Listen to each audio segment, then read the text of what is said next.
Hi, welcome back to my YouTube channel. ನಾನಿವತ್ತು ಒಂದು ಒಳ್ಳೆ ರೆಸಿಪಿಯೊಂದಿಗೆ ಬಂದಿದ್ದೀನಿ. ಅದು ಯಾವುದಪ್ಪ ಅಂದರೆ ಬಟ್ ಕಡುಬು, ಅಂದರೆ ಅಕ್ಕಿ ಹಿಟ್ಟಿನಿಂದ ಮಾಡಿರ್ತಕ್ಕಂತಹ ಬಟ್ ಕಡುಬು. ಅಕ್ಕಿ ಹಿಟ್ಟನ್ನು ಸಪ್ರೇಟಾಗಿ ಹಾಕ್ಸ್ಕೋಬೇಕು ಬಟ್ ಕಡುಬು ಮಾಡಬೇಕು ಅಂದರೆ. ಅದಕ್ಕೆ ಉದ್ದಿನಬೇಳೆ, ಮೆಂತೆ, ಗೋಧಿಯನ್ನು ಹಾಕಿ ಸಪ್ರೇಟಾಗಿ ಹಾಕ್ಸ್ಕೋಬೇಕು. ಅದಕ್ಕೆ ಕಾಂಬಿನೇಷನ್ ಆಗಿ ಚಟ್ನಿಯನ್ನು ಚೆನ್ನಾಗಾಗುತ್ತೆ. ಅಂದರೆ ಎಲ್ರಿಗೂ ಗೊತ್ತಿರೋ ಹಾಗೆ ಕೊಬ್ಬರಿ ಚಟ್ನಿ ತುಂಬ ಚೆನ್ನಾಗಾಗುತ್ತೆ, ಸೂಪರಾಗುತ್ತೆ. ಅದಕ್ಕೆ ಕಾಂಬಿನೇಷನ್ನು ಅದ್ರ ಜೊತೆ ತುಪ್ಪ ಹಚ್ಕೊಂಡು ತಿಂದರೆ ಇನ್ನೂ ಮಸ್ತಾಗಿರುತ್ತೆ. ಹಾಗಾದರೆ ಬನ್ನಿ, ಅದು ನಾನು ಮಾಡ್ತಾ ಇಲ್ಲ, ಟ್ವಿಸ್ಟ್ ನನ್ನ ತಾಯಿ ಮಾಡ್ತಾ ಇದ್ದಾರೆ. ಹಾಗಾದರೆ ರುಚಿಯಾಗಿರ್ತಕ್ಕಂತಹ ಬಟ್ ಕಡುಬನ್ನು ಮಾಡೋದು ಹೇಗೆ ಅಂತ ನಮ್ಮಮ್ಮ ಹೇಳ್ಕೊಡ್ತಾರೆ. ಸಖತ್ತಾಗಿರುತ್ತೆ, ನೀವು ಕೂಡ ಎಂಜಾಯ್ ಮಾಡಿ, ಟೇಸ್ಟ್ ಮಾಡಿ. ಫಸ್ಟು ನೀರು ಇಡಬೇಕು ಪಾತ್ರೆಯಲ್ಲಿ, ಆಮೇಲೆ ಒಣ ಶುಂಠಿ ಹಾಕಬೇಕು, ಆಮೇಲೆ ಅರ್ಶಿಣದ ಎಲೆ ಹಾಕಬೇಕು. ಸ್ವಲ್ಪ ನೀರು ಹವೆ ಬಂದ ಮೇಲೆ ಹಿಟ್ಟು ಹಾಕಬೇಕು. ಆಮೇಲೆ ಹಿಟ್ಟು ಚೆನ್ನಾಗಿ 10 ನಿಮಿಷ ಕುದಿಬೇಕು. ಚೆನ್ನಾಗಿ ರೊಟ್ಟಿ ಹಿಟ್ಟು ಇರುತ್ತಲ್ಲ ಆ ಥರ ಕುದಿಬೇಕು ಹಿಟ್ಟು.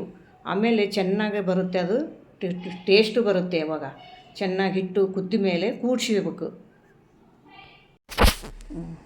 ಕೂಡಿಸಿ ಆದಮೇಲೆ ಚೆನ್ನಾಗಿ ಆರ ಹಾಕಬೇಕು. ಅದನ್ನು ಆರ ಹಾಕಿ ಒಂದು 10 ನಿಮಿಷ ಬಿಡಬೇಕು. ಅದರಲ್ಲಿ 10 ನಿಮಿಷ ಬಿಟ್ಟ ಮೇಲೆ ಅದು ಎಲ್ಲ ಕ್ಲೀನಾಗಿ ಆರುತ್ತೆ. ಅದು ಆರಿದ ಮೇಲೆ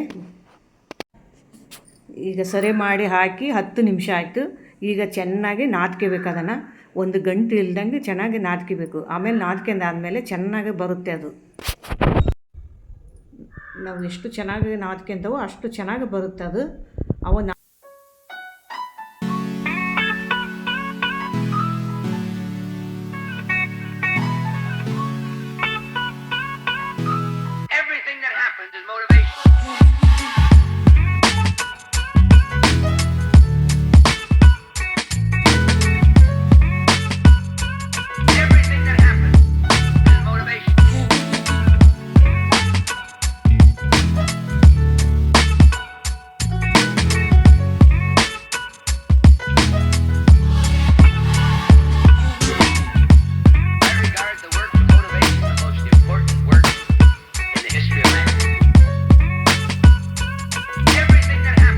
ನನ್ನ ಚಾನಲ್ ನೇಮ್ ಬಂದುಬಿಟ್ಟು ಪಾಸಿಟಿವ್ ಸಹನ. ಯಾರೆಲ್ಲ ನೋಡ್ತಾ ಇದ್ದೀರೋ ಸೊ ಹಂಗೆ ನೋಡಬೇಡಿ, ದಯವಿಟ್ಟು ಬೆಲ್ ಐಕಾನನ್ನು ಒತ್ತಿ ಸಬ್ಸ್ಕ್ರೈಬ್ ಮಾಡಿ ಅಂತ ಕೇಳ್ಕೊತೀನಿ.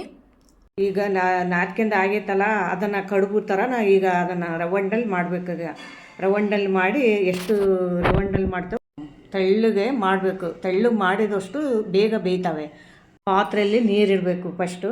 ಆಮೇಲೆ ಜಲ್ದಿ ಹಂಗೆ ಬರುತ್ತೆ, ಅದು ತೂತು ಥರ. ಅದು ಇಟ್ಟು ಬೇಯಿಸ್ಬೇಕು. ಒಂದು 10 ನಿಮಿಷ ಬೇಯಿಸ್ಬೇಕು. ಅದು ಹವೇನಂಗೆ ಒಂದು ಸ್ವಲ್ಪ ಸ್ಮೆಲ್ ಬರುತ್ತೆ. ಸ್ಮೆಲ್ ಬಂದ ಮೇಲೆ ಅದನ್ನು ನಾವು ಇಳಬೇಕು. ಅವಾಗ ಬಟ್ ಕಡುಬು ಅದು ಬೆಂದಿದೆ. ಅದು ಈಗ ಕೆಳಗಡೆ ಇಳುತ್ತೇನೆ. ಆಮೇಲೆ 10 ನಿಮಿಷ ಬಿಡಬೇಕು ಅದನ್ನು. ಆಮೇಲೆ ತೆಗಿಬೇಕು ಅದನ್ನು 10 ನಿಮಿಷ ಬಿಟ್ಟ ಮೇಲೆ.